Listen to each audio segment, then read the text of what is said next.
ജീവിതം സാക്ഷി. കൈരളിയുടെ എല്ലാ പ്രേക്ഷകർക്കും ജീവിതം സാക്ഷിയിലേക്ക് സ്വാഗതം. ബഹുമാനപ്പെട്ട ജഡ്ജിംഗ് പാനലിന്റെ നമസ്കാരം. ഇന്ന് പരാതിക്കാരിയായിട്ട് എത്തിയിരിക്കുന്നത് വെള്ളറട നിന്ന് ജിനിയാണ്. അത് നമ്മുടെ കുടുംബത്തിലെ എത്ര അടുത്ത ബന്ധുക്കളായിക്കോട്ടെ, കുടുംബ സുഹൃത്തുക്കളായിക്കോട്ടെ, ഒരു പരിധിക്കപ്പുറം കുട്ടികളുമായിട്ട് അടുത്ത് ഇടപഴകുമ്പോൾ ഒരു ശ്രദ്ധ വേണമെന്ന് പണ്ട് നമ്മുടെ അമ്മമാരും അമ്മൂമ്മമാരും ഒക്കെ പറയാറുണ്ട്. പണ്ടത്തെ കൂട്ടുകുടുംബത്തിലൊന്നും പേടിക്കാനുണ്ടായിരുന്നില്ല. കാരണം ആരെങ്കിലുമൊക്കെ കാണും എപ്പോഴും വീട്ടിൽ കുഞ്ഞുങ്ങളെ ശ്രദ്ധിക്കാനും ഒക്കെ. ഇന്ന് അണുകുടുംബത്തിനകത്ത് അച്ഛനും അമ്മയും ജോലിക്ക് പോകുന്നു, അല്ലെങ്കിൽ എന്ത് ജോലിയായാലും കുഞ്ഞുങ്ങൾ പലപ്പോഴും ഒറ്റപ്പെട്ടു പോകുന്നു. വീട്ടിലെ ഏറ്റവും അടുത്ത ബന്ധുവാണെന്നുള്ള സർവ്വസ്വാതന്ത്ര്യം കൊടുക്കുന്ന പലരും, പ്രത്യേകിച്ച് പെൺകുട്ടികളോട് പെരുമാറുന്ന രീതിയിൽ എന്തെങ്കിലും പ്രത്യേകതകളുണ്ടോ എന്ന് അറിയാൻ പലപ്പോഴും അച്ഛനമ്മമാർക്ക് കഴിയുന്നില്ല. അതിൻ്റെ പേരിൽ പല പ്രശ്നങ്ങളും ഉണ്ടാകാറുണ്ട്. ഇന്നത്തെ ജിനിയുടെ പരാതി കേട്ടപ്പോഴും നമുക്ക് തോന്നിയത് ഇടയ്ക്കെങ്കിലും അച്ഛൻ്റെയും അമ്മയുടെയും അല്ലെങ്കിൽ കുടുംബാംഗങ്ങളുടെയും ഒരു അശ്രദ്ധ കൊണ്ടാണ് ആ കുട്ടി പ്രശ്നത്തിലേക്ക് വന്ന് എത്തിയതെന്നാണ്. കേൾക്കുമ്പോൾ നിങ്ങൾക്കും മനസ്സിലാവുന്നത്. നമുക്ക് ജിനിയെ വിളിക്കാം. ജിനി,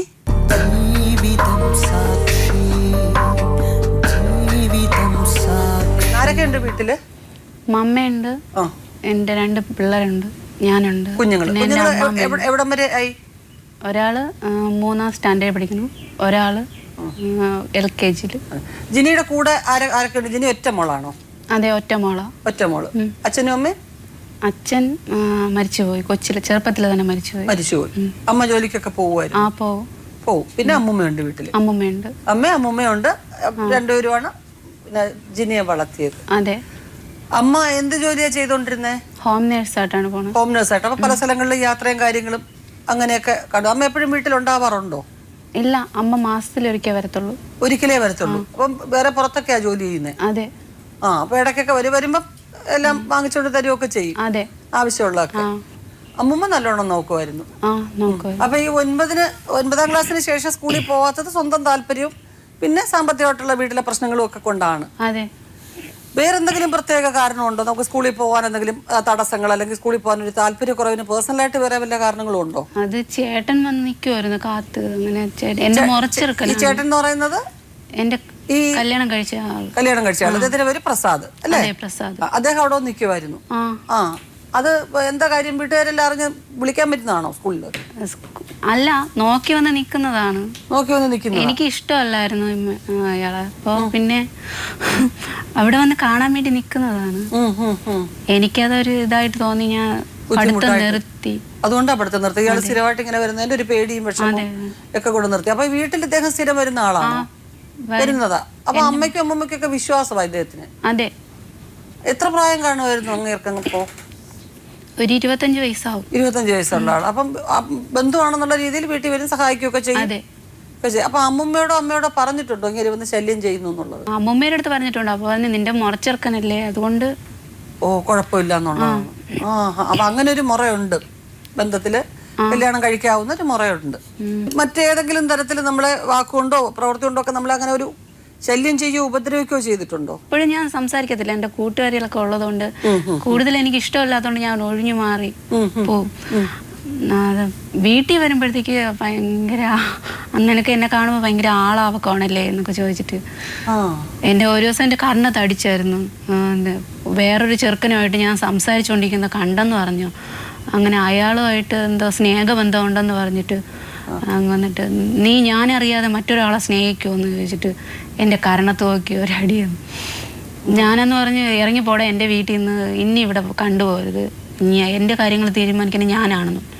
അപ്പോൾ അയാൾ പറഞ്ഞു, നീ അധികം താമസിക്കാതെ 2 വശത്തും കുഞ്ഞിനെ ഇടുക്കിക്കൊണ്ട് നടക്കണേ ഞാൻ കാണുമെന്ന് പറഞ്ഞു. അങ്ങനെ പറഞ്ഞിട്ട് പറഞ്ഞായിരുന്നു. അപ്പോഴും അമ്മൂമ്മ പറയുന്നത് ഈ മുറച്ചെറുക്കനാ കുഴപ്പമില്ല എന്നുള്ളതാ? അതെ അതെ. അപ്പൊ അവർക്ക് കല്യാണം കഴിപ്പിച്ചു കൊടുക്കാനുള്ള താല്പര്യം അന്നേ ഉണ്ട്? അവർക്കെല്ലാവർക്കും ഇഷ്ടമായിരുന്നു കല്യാണം കഴിച്ചു ഇഷ്ടമായിരുന്നു.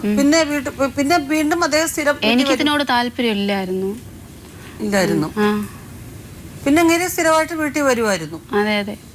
വന്നിട്ട് എന്തെങ്കിലും തരത്തിൽ ഒരു മോശമായിട്ടുള്ള പെരുമാറ്റം വീണ്ടും അദ്ദേഹത്തിന്റെ ഭാഗത്തുനിന്ന് ഉണ്ടായോ? ഇല്ല, ഞങ്ങളെ വീട്ടിലുള്ള കാര്യങ്ങളെല്ലാം മുഴുവനും അവിടെ അപ്പുറത്ത് അയൽവക്കത്തുള്ളവരോട് ചോദിച്ചറിയുന്നുണ്ടായിരുന്നു ഇയാള്. ഞങ്ങളെ വീട്ടിൽ വന്നില്ലെങ്കിലും അവിടെ നടക്കുന്ന കാര്യങ്ങളൊക്കെ അറിയുന്നുണ്ടായിരുന്നു അയാള്.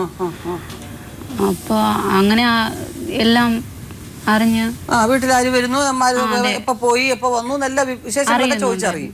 അങ്ങനെ ആരും ഇല്ലാത്ത സമയത്തൊക്കെ ഇയാള് വീട്ടിൽ വരുന്നത്. അമ്മൂമ്മ വീട്ടിലില്ലാത്തപ്പോ, വീട്ടിൽ മറ്റാൾക്കാരില്ലാത്തപ്പോ അങ്ങനെ ഉപദ്രവിച്ചിട്ടുണ്ടോ? ഉപദ്രവിച്ചിട്ടുണ്ട്. എത്ര വയസ്സുണ്ടാവും? 14 വയസ്സുണ്ടാവും. അപ്പൊ 5ൽ പഠിച്ചോണ്ടിരിക്കുക. 5ാം ക്ലാസ്സിൽ പഠിച്ചോണ്ടിരിക്കും. അതെ.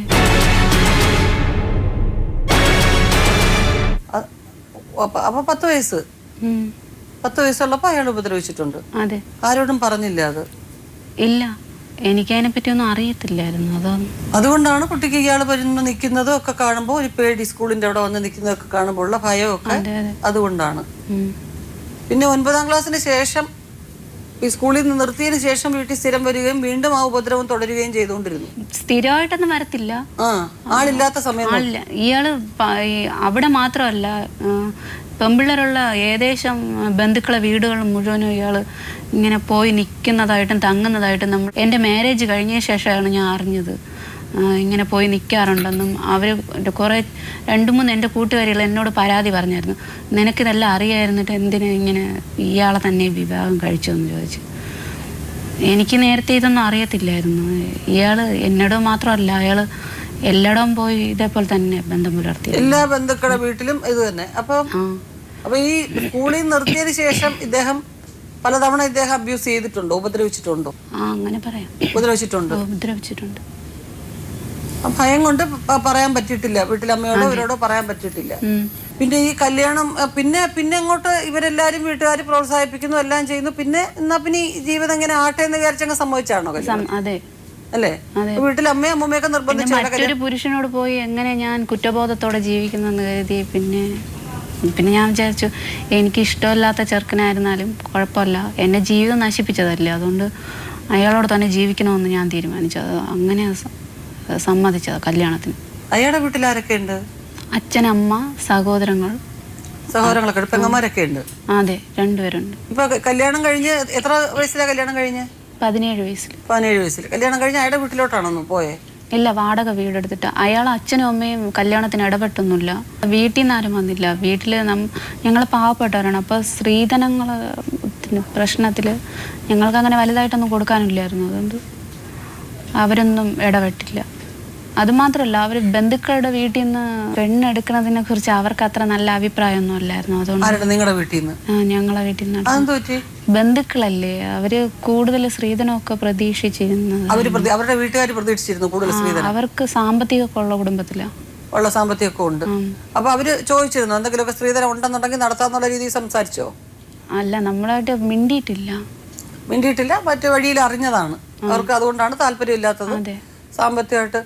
ഇയാൾ അതിനെപ്പറ്റി ചോദിച്ചിട്ടുണ്ടോ? ഒന്നും സ്ത്രീധനവും കാര്യങ്ങളും ഒന്നും ഇല്ലാത്തതുകൊണ്ട് എന്റെ വീട്ടുകാർക്ക് ഇഷ്ടമല്ല ഇയാൾ പറഞ്ഞിരുന്നോ? ഞാൻ ചോദിച്ചില്ല. ഇത്രയും ഉപദ്രവിച്ച ഒരാൾ ഇനിയിപ്പോ സ്ത്രീധനം കൂടെ ചോദിക്കുകയാണെങ്കിൽ അത് ശരിയാവത്തില്ല. പിന്നെ പാർട്ടിക്കാരൊക്കെ ഇടപെട്ടതായതുകൊണ്ട് അതിന്റെ ഒന്നും ആവശ്യം വന്നില്ല. എന്നിട്ട് കല്യാണം കഴിഞ്ഞ് വാടക വീട്ടിൽ അവരുടെ വീട്ടിന്റെ അടുത്താണോ നിങ്ങളുടെ വീട്ടിന്റെ അടുത്താണോ താമസിച്ചത്? ഞങ്ങൾ അല്ല, അവരെ ചേട്ടൻ്റെ വീട്ടിനടുത്ത്. എൻ്റെ വിവാഹത്തിന് മുമ്പേ അയാളെ വീട്ടിൽ നിന്നൊക്കെ ഇറക്കി വിട്ടായിരുന്നു. ഇയാൾ ഇങ്ങനെ തന്നെയായിരുന്നു. അതുകൊണ്ട് എല്ലായിടവും പോയി നിൽക്കുമായിരുന്നു. അയാളെ ബന്ധുക്കളെ വീട്ടിലൊക്കെ ആയിരുന്നു നിൽക്കുന്നത്. അപ്പോൾ നമുക്ക് ഇതിനെപ്പറ്റി നേരത്തെ ഒന്നും അറിയില്ലായിരുന്നു. പിന്നെ കല്യാണം കഴിഞ്ഞ ശേഷമാണ് വീട്ടിൽ നിന്ന് അടിച്ചിറക്കി വിട്ട്. ഒരു ദിവസം വൈകി പോയപ്പോൾ അയാളുടെ അമ്മ ചോദിച്ചു, എന്തിനാ നീ ഇത്ര വൈകിയ? അത് നിൻ്റെ തള്ളേരെ വീട്ടിൽ പോയിരുന്നു എന്ന് പറഞ്ഞ് അമ്മയുടെ മുഖത്ത് നോക്കി എന്തോ പറഞ്ഞെന്ന് പറഞ്ഞു. ആ അമ്മ കരഞ്ഞ് വേറൊരു ആൻറ്റിയുടെ അടുത്ത് പറഞ്ഞു. ആൻറ്റി വന്ന് ഞങ്ങളുടെ അടുത്ത് പറഞ്ഞു, നിങ്ങൾക്ക് നല്ല ബന്ധമല്ല എന്ന് പറഞ്ഞു ഞങ്ങളെ വിലക്കിയിരുന്നു. അദ്ദേഹത്തിന്റെ അമ്മയോട് തന്നെ വളരെ മോശമായിട്ടുള്ള രീതിയിൽ ഇയാള് സംസാരിച്ച അമ്മ കരഞ്ഞു. അതെ. അപ്പൊ അത്രയും വൃത്തികേടായിട്ട് സംസാരിക്കുന്ന ഒരാളാണ് ഇയാള്. പെരുമാറ്റവും ഒക്കെ അങ്ങനെ ആയതുകൊണ്ട് വീട്ടിൽ നിന്ന് അടിച്ചിറക്കി വിട്ടതാ ഇയാളെ. ഒക്കെ പിന്നെ അറിയുന്ന നിങ്ങള്? കല്യാണം കഴിഞ്ഞ ശേഷം ഞാൻ അറിയുന്നത്. പിന്നെ പിന്നീട് അമ്മയൊക്കെ നിന്ന് ഒക്കെ അല്ലേ കല്യാണം നടത്തിയേ? അതെ. അല്ലേ? കല്യാണത്തിന്റെ ചെലവും കാര്യങ്ങളും എല്ലാം അമ്മയൊക്കെ ഏറ്റെടുത്താ നടത്തിയത്. എന്നിട്ട് പിന്നെ അദ്ദേഹത്തിന് എന്തായിരുന്നു ജോലി? പിന്നെ ടാപ്പിങ്ങിന് പോകും. പിന്നെ പൈസയൊക്കെ കൊണ്ടുവന്ന് കൃത്യമായിട്ട് തരുമൊക്കെ ചെയ്യുമോ? ജിനിയുടെ തരുമോ? ഇല്ല, അയാളുടെ സ്വഭാവം അനുസരിച്ച് ടാപ്പിങ്ങിന് രാവിലെ 3 മണിക്ക് പോയിട്ട് രാത്രി 11 മണിക്കാണ് വരുന്നത്. അയാളങ്ങനെ വീട്ടു കാര്യങ്ങളൊന്നും നോക്കത്തില്ല. പിന്നെ കുടുംബത്തിലുള്ള ഒരു ശ്രദ്ധയില്ല. ഈ പിന്നെ വീട്ടിന്റെ വാടക മറ്റു ചെലവുകളൊക്കെ ആരാ നോക്കിയിരുന്നേ? അത് ആ വീട്ടിലെ ഉടമസ്ഥര് വന്ന് ചോദിച്ചാ ഇയാള് കൊടുക്കുന്നത്, വാടക കൊടുക്കുന്നത്. അവരെന്നെയാ വന്ന് വഴക്ക് പറയാറ്. മിക്ക ദിവസവും ഞാൻ എൻ്റെ കഴുത്തി കിടക്കുന്ന ഉരുപ്പടികളൊക്കെ പണയം വെച്ചാ വാടക പൈസയും കറണ്ട് ബില്ലും ഒക്കെ അടയ്ക്കുന്നത്. ഇയാൾ അങ്ങനെ നോക്കത്തില്ല. എത്ര പവൻ ഇട്ട് തന്നായിരുന്നു കല്യാണ സമയത്ത് വീട്ടിൽ? 10 പവൻ. 10 പവൻ തന്നായിരുന്നു. പൈസയായിട്ട് വല്ലതും കൊടുത്തോ? പൈസയായിട്ടൊന്നുമില്ല, ഒന്നും കൊടുത്തില്ല. 10 പവനിട്ട് കല്യാണം നടത്തി. അപ്പൊ അതൊക്കെ പണയം വെക്കുകയൊക്കെ ചെയ്ത കാര്യങ്ങളൊക്കെ നടത്തിക്കൊണ്ടിരുന്നേ. അതെ. വീട്ടിലെവിനൊക്കെ അത്യാവശ്യമൊക്കെ കൈ കൊണ്ടുതരും. അമ്മയെ നോക്കിയിരുന്നത്. അമ്മ അപ്പോഴും ഞാൻ മാത്രമല്ലേ ഉള്ളൂ, അമ്മയ്ക്ക് ഒരു മോളല്ലേ. അമ്മ മാസം തോറും വരും, എൻ്റെ കാര്യങ്ങളൊക്കെ നോക്കും. അത് അയാൾക്കറിയാം. അതുകൊണ്ടാ അയാൾ തന്നെ പറഞ്ഞിട്ടുണ്ട് അമ്മയെ എന്നെ വഷളാക്കുന്നത്. എന്നിട്ട് പിന്നെ ആദ്യത്തെ കുഞ്ഞിന് ഒരു 9 മാസമായപ്പോൾ അയാൾ എന്നെ ഗർഭിണിയായിരുന്നപ്പോൾ തന്നെ കുനിച്ചിരുത്തിയിട്ട് കൈമുട്ടിയേറ്റി എന്നെ ഇടിച്ചു. അത് വെറുതെ ഒരു പൈസ പ്രശ്നത്തിനായിരുന്നു. എൻ്റെ സഹോദരൻ അവിടെ വീട്ടിൽ വന്ന് നിന്നായിരുന്നു. അപ്പോൾ സഹോദരൻ ജോലിക്ക് പോകുന്നു. എൻ്റെ കുഞ്ഞമ്മയുടെ മോൻ.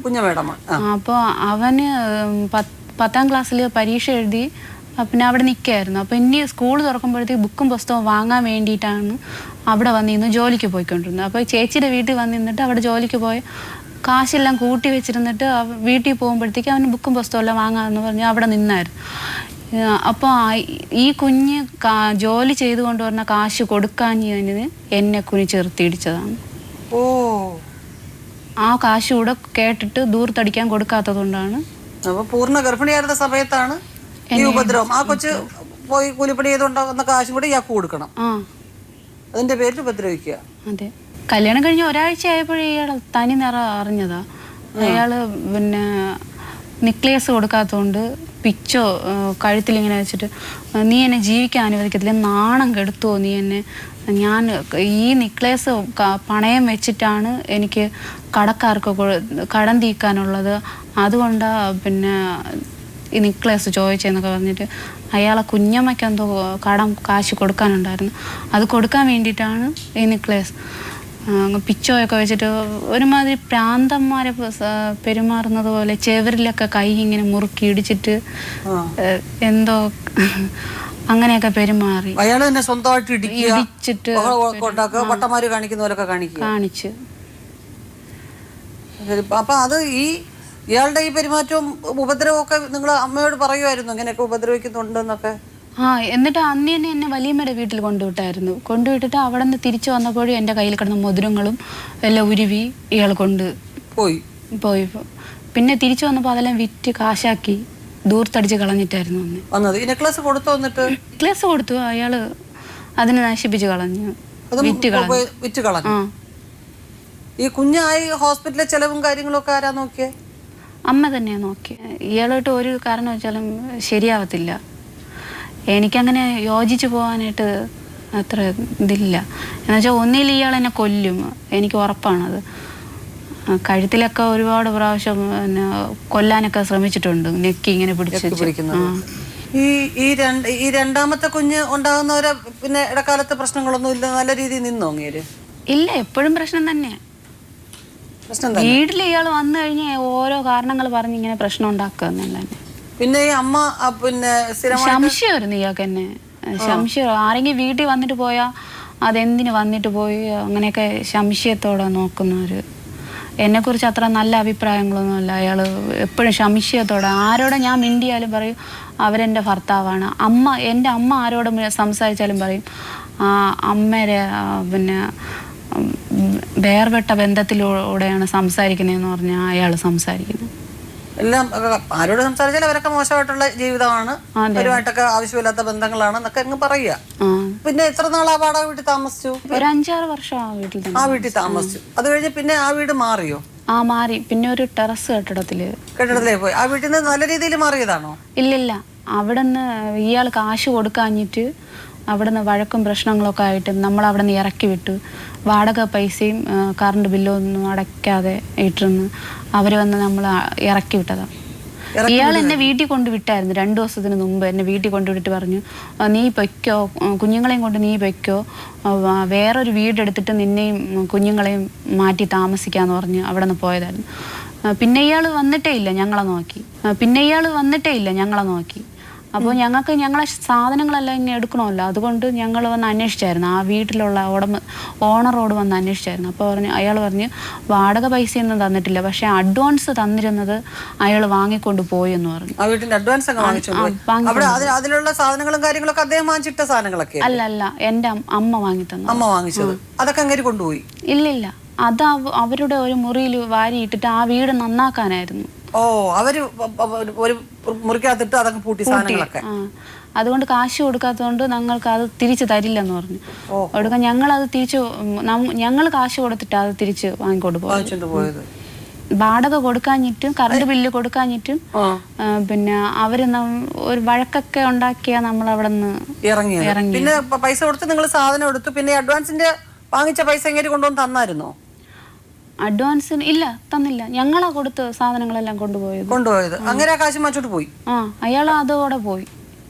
ശരി. അങ്ങനെ വേറെ പിണക്കൊന്നും ഉണ്ടായില്ല. ഇങ്ങനെ ഞങ്ങൾ പിരിഞ്ഞത് തന്നെ. സാധാരണ ഈ അഡ്വാൻസ് നമ്മൾ തിരിച്ചു കൊടുക്കുന്നതിന് മുമ്പ് ഇത്രയും വാടക പിന്നെ കുടിശ്ശിക ബാക്കിയുണ്ടെന്നുണ്ടെങ്കിൽ അത് കുറച്ചേച്ചല്ലേ കൊടുക്കത്തുള്ളൂ. അഡ്വാൻസ് തിരിച്ചു കൊടുക്കത്തുള്ളൂ. മനപ്പൂർവ്വം രണ്ടുപേരും കൂടെ ചേർന്ന് ഒത്തു കളിച്ചത് പോലത്തെ ഒരു തോന്നലുണ്ട്. ഓ, അവര് ഉടമസ്ഥനും കൂടെ അറിഞ്ഞുകൊണ്ട് ആ കാശം കൊടുത്തിട്ട് ഇവര് വേണേ സാധനം വാങ്ങിച്ചോണ്ട് പോട്ടെ. അങ്ങേരുടെ ആകപ്പാടൊരു മോളേ ഉള്ളൂ, അമ്മ അത്യാവശ്യം കാശുണ്ടാക്കുന്നുണ്ട്, വാങ്ങിച്ചോണ്ട് പോട്ടെ എന്നുള്ളതായിരിക്കും. എത്ര നാൾ പിന്നെ നിന്ന് വീട്ടിൽ? അവിടെ ജിനിയുടെ വീട്ടിൽ 2-3 വർഷം നിന്നായിരുന്നു. 2-3 വർഷം പിന്നെ നിങ്ങളുടെ വീട്ടിൽ തന്നെ നിന്നിരുന്നത്. പിന്നെ ജിനിയുടെ വീട്ടിൽ ചെന്നതിന് ശേഷം പ്രസാദ് അവിടെ ഒന്ന് താമസിക്കുമായിരുന്നു? ഇല്ലില്ല, പിന്നെ വന്നിട്ടേ ഇല്ല. ജിനി അങ്ങോട്ട് അദ്ദേഹത്തിന്റെ അടുത്തോട്ട് പോയിട്ടുമില്ല? പോയിട്ടുണ്ട് ഒരു പ്രാവശ്യം. പിന്നെ 3 വർഷം കഴിഞ്ഞ ശേഷം പിന്നെ എൻ്റെ വീട്ടുകാരൊക്കെ പറഞ്ഞു, നീ എന്തായിരുന്നാലും അവനോട് പിണങ്ങിയിരിക്കേണ്ട, വേറെ പ്രശ്നങ്ങളൊന്നും ഇല്ലല്ലോ, നീ അങ്ങോട്ട് പോയി മിണ്ടി അവൻ നിന്നെ പൊന്നുപോലെ നോക്കുമെന്ന് പറഞ്ഞു. അങ്ങനെ ഇയാൾ വാടക വീട്ടിൽ താമസിക്കുന്നിടത്ത് ഞാൻ ഇയാളെ അന്വേഷിച്ച് പോയപ്പോൾ ഇയാളൊരു കൂട്ടുകാരൻ്റെ വീട്ടിൽ ചെന്നിരുന്ന് അവർ തന്നെയാണ് അവിടുത്തെ താക്കോലെടുത്ത് വീട് തുറന്നു തന്ന് പിന്നെ എന്നെ അവിടെ കയറ്റിയിരുത്തി പറഞ്ഞു, നീ ഇവിടെ നിൽക്ക്, നിന്നെ ഇനി നല്ലതായിട്ട് നോക്കിക്കോളും, ഞങ്ങളൊക്കെ നോക്കിക്കോളാം, ഞങ്ങൾ അവൻ്റെ അടുത്ത് മര്യാദ പറഞ്ഞ് വിലക്കിക്കോളാം എന്നൊക്കെ പറഞ്ഞു. പിന്നെ അവിടെ ഇരുന്നു.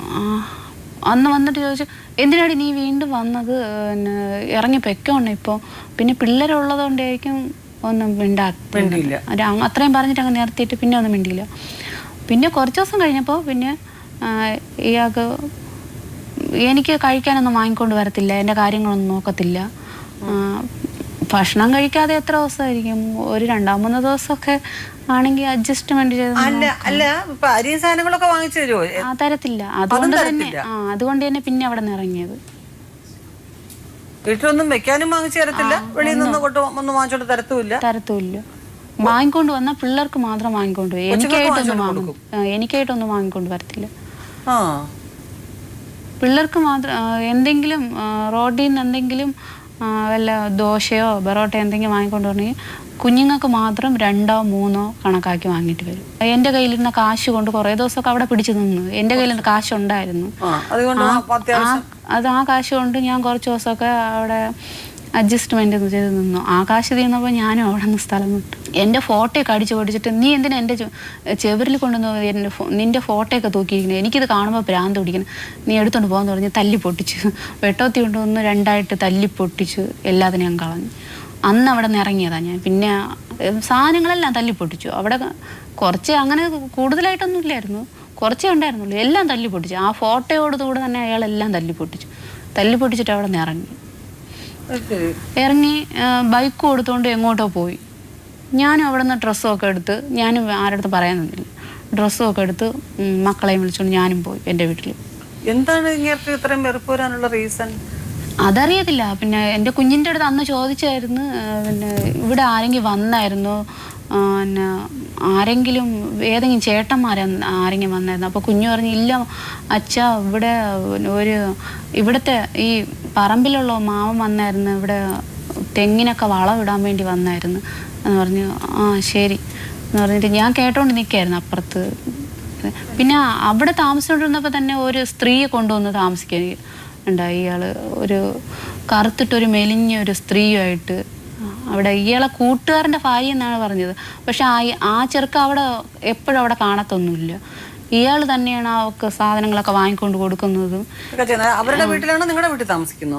ഇല്ല, ഞങ്ങൾ ആ വാടക വീട്ടിലായിരുന്നപ്പോ കുറച്ച് ദിവസം, അതെ, കുറച്ച് ദിവസം ഉണ്ടായിരുന്നുള്ളൂ. അത് കഴിഞ്ഞിട്ടാണ് ഞാൻ അവിടെ നിന്ന് ഇറങ്ങിയത്. ഉള്ള സമയത്താണോ? വീട്ടിൽ ഉള്ള സമയത്ത്? അതെ, ഉണ്ടായിരുന്നപ്പോഴും.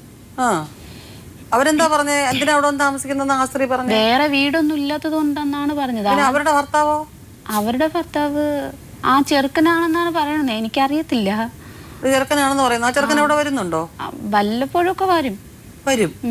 ഈ വീട്ടിൽ വിട്ടിട്ട് അയാൾ വല്ലപ്പോഴൊക്കെ വരും. അപ്പൊ ഇവരുടെ പെരുമാറ്റത്തിലൊക്കെ കുറച്ച് കുഴപ്പമുണ്ട്. ഈ പ്രസാദോ അല്ലെങ്കിൽ വേറെ ആരും എന്നെ വിളിച്ചറിയിച്ചില്ല. കുഞ്ഞിന് ഞങ്ങൾ തിരിച്ചു പോലും അറിയാത്ത അവസ്ഥയായിപ്പോയി. ഞാൻ വന്നപ്പോൾ എന്നെ തിരിച്ചറിഞ്ഞൂടാ. മൂത്ത കൊച്ചിന് അന്ന് 1.5 വയസ്സായി. ആ കുഞ്ഞിനെ എടുത്ത് പുറത്തിട്ടിട്ട് അകത്ത് കഥമെല്ലാം പൂട്ടി അവൾ ഇരിക്കുകയായിരുന്നു. ഈ കഴിഞ്ഞതിൻ്റെ അങ്ങേ ഓണത്തിന്, 1ാം ഓണത്തിൻ്റെ അന്ന് വീട്ടിൽ കിടന്ന സർവ്വത്ര സാധനവും അടിച്ചു പൊട്ടിച്ചു. ഈ ഇവള് മേശയെല്ലാം വെട്ടോത്തിക്ക് വെട്ടിക്കയറി, പാത്രങ്ങളെല്ലാം വെട്ടോത്തിക്ക് വെട്ടിക്കയറിയിട്ട് ഈ കുഞ്ഞുമായിട്ട് സ്റ്റേഷനിൽ ചെന്ന് ഈ സ്ത്രീയുമായിട്ട്